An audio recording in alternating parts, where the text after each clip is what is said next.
Assalamualaikum warahmatullahi wabarakatuh.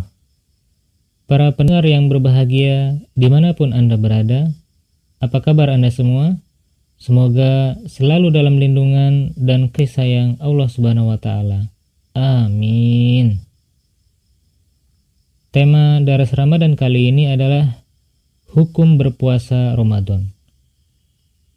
Jadi ada pertanyaan, apakah hukumnya melaksanakan puasa Ramadan itu?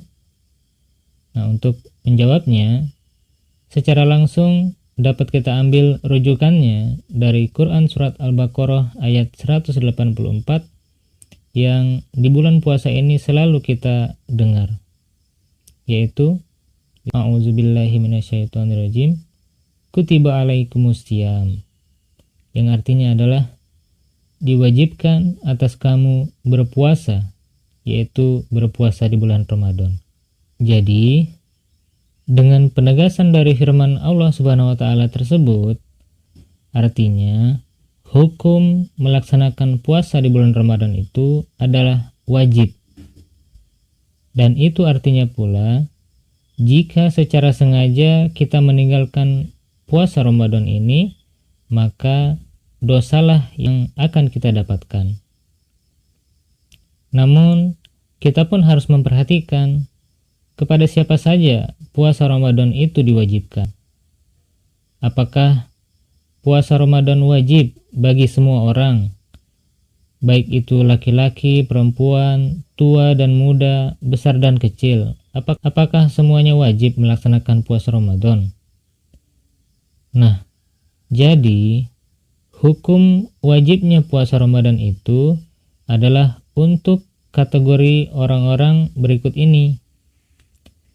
Yang pertama yaitu mukmin laki-laki dan mukmin perempuan yang usianya sudah baligh.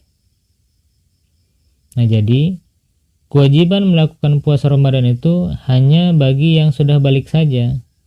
Bagi mukmin dan mukminah yang belum berusia baligh, artinya mereka tidak wajib melakukan puasa Ramadan ini. Jadi hal ini pula harus dicamkan oleh kita semua selaku anggota Ahmadi. Janganlah kita, para orang tua Ahmadi ini, sangat menyemangati bahkan mengiming-imingi akan memberikan hadiah kepada anak-anak kita. Padahal mereka masih berusia sangat kecil. Masih berusia TK, SD, yang mana tentu saja mereka belum berusia baligh. Jadi inilah sebagian fenomena yang terjadi di Indonesia. Mudah-mudahan kita para Ahmadi tidak mengamalkan hal seperti ini, yaitu kita tidak mengiming-imingi, kita tidak menyemangati anak-anak kita yang masih kecil, bahkan belum baligh, supaya mereka berpuasa penuh dari pagi sampai sore. Kemudian 30 hari full. Mereka mengiming-imingi jika anaknya puasa penuh 30 hari, mereka akan membelikan hadiah, misalnya handphone, baju baru, kemudian sepeda dan lain sebagainya. Ini merupakan tradisi yang tidak baik. Kebiasaan seperti ini justru akan merusak kesehatan fisik anak-anak. Sebab anak-anak usia SD, mereka sedang dalam masa pertumbuhan yang tentu saja membutuhkan nutrisi yang cukup untuk tubuhnya.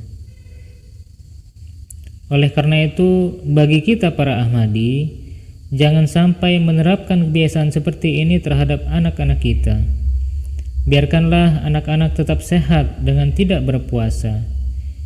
Kita tidak boleh terpengaruh oleh lingkungan masyarakat bahwasanya mereka menyemangati ataupun menyuruh anak-anak mereka untuk berpuasa, padahal anak-anak mereka masih sangat kecil. Sebab ada masanya nanti mereka pun akan merasakan kewajiban untuk melaksanakan puasa Ramadan. Jadi kita harus bijaksana menempatkan sesuatu pada tempatnya, pada waktunya. Kalau belum waktunya untuk berpuasa, justru tidak baik kita memaksakan mereka untuk berpuasa. Rasulullah Sallallahu Alaihi Wasallam hanya menekankan kepada kita agar membiasakan anak kita untuk melaksanakan sholat 5 waktu sejak usia mereka 7 tahun. Dan pada usia mereka 10 tahun, kita sebagai orang tua boleh lebih menekankan lagi atau sedikit memberikan hukuman kalau misalnya mereka lalai ataupun abai melaksanakan sholat. Nah, ini untuk hal sholat. Tetapi untuk hal puasa, karena ini berkaitan dengan menahan makan dan minum, ini berpengaruh pada kesehatan fisik. Oleh sebab itu, ada masanya nanti semua orang pun akan merasakan kewajiban berpuasa. Oleh sebab itu, jika masih belum balik, jika masih anak-anak, janganlah kita sebagai orang tua mewajibkan ataupun menyuruh anak-anak kita untuk berpuasa, bahkan dengan iming-iming memberikan hadiah. Ini merupakan kebiasaan yang tidak baik. Kemudian syarat wajib puasa Ramadan yang kedua, yang selanjutnya, yaitu berlaku bagi mukmin yang sehat jasmani dan rohani. Artinya secara jasmani ia sehat, tidak sedang mengalami penyakit, dan secara rohani pun ia juga sehat, artinya tidak gila. Jika kita sedang sakit, kita boleh tidak berpuasa, tetapi kita harus mengganti puasa yang kita tinggalkan itu di hari yang lain sesuai jumlah hari yang kita sakit tersebut.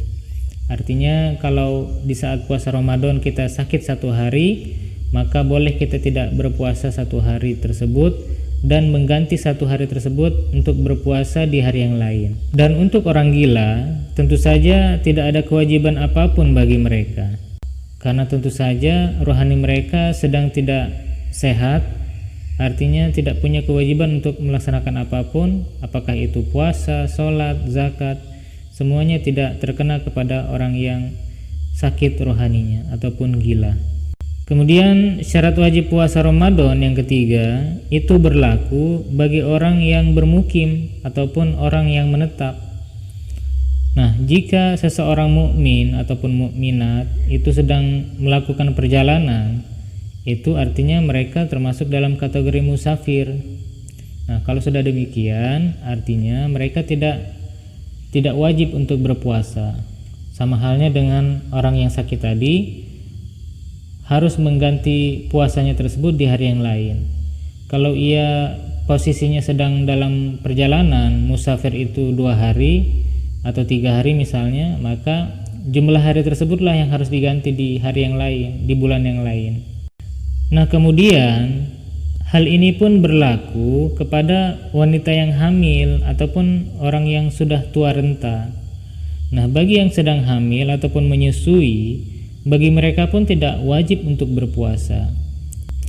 Jangan sampai puasa Ramadan ini mereka jadikan alasan untuk mencari pahala sebanyak-banyaknya, padahal diri mereka sedang hamil ataupun sedang menyusui. Hal ini sangatlah tidak baik, karena bagi wanita yang sedang hamil, itu tentu saja janin yang sedang dikandungnya itu membutuhkan nutrisi yang sangat banyak.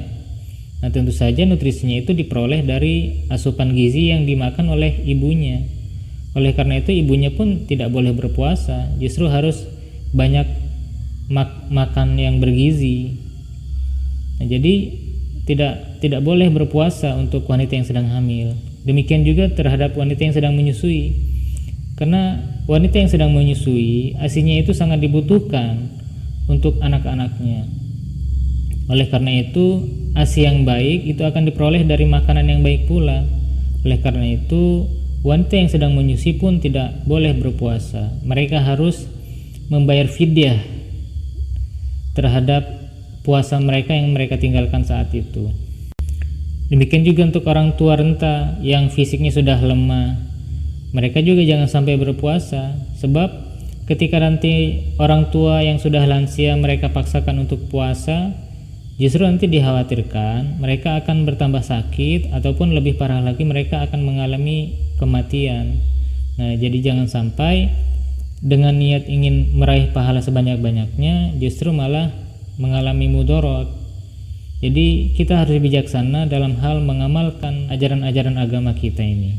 Mengenai hal ini, Hazrat Masih Maud alaihissalam bersabda, bagi mereka yang sakit menahun, ibu hamil dan menyusui, bagi mereka cukup dengan hanya membayar fidyah saja.